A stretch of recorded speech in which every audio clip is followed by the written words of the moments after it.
সবাই কি কানাডা থেকে দেশে ফিরে যাচ্ছে? সোশ্যাল মিডিয়া দেখে মনে হচ্ছে সবাই কানাডা থেকে দেশে ফিরে যাচ্ছে, কিন্তু আসল ট্রুথটা কি জানো?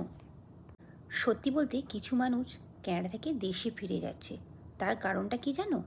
এখানে লিভিং কস্ট অনেকটাই বেশি, জব খুঁজতে ইনিশিয়ালি স্ট্রাগল হয়, রেন্টও খুব এক্সপেন্সিভ, আর ওয়েদারটা কোল্ড থাকে প্রায় সারা বছরই।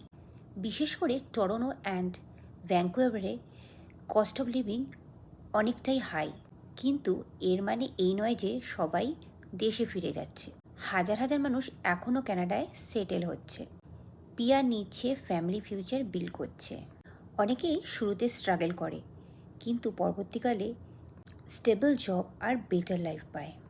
সোশ্যাল মিডিয়াতে নেগেটিভ স্টোরিজ বেশি ভাইরাল হয়, তাই রিয়েলিটি সবসময় ব্যালেন্স না। তবে কানাডায় সাকসেস ডিপেন্ড করে প্ল্যানিং অ্যান্ড পেশেন্সের উপর। তাহলে বলো, তুমি হলে কানাডায় স্টে করতে নাকি দেশে ফিরতে? Subscribe for more Canada live videos.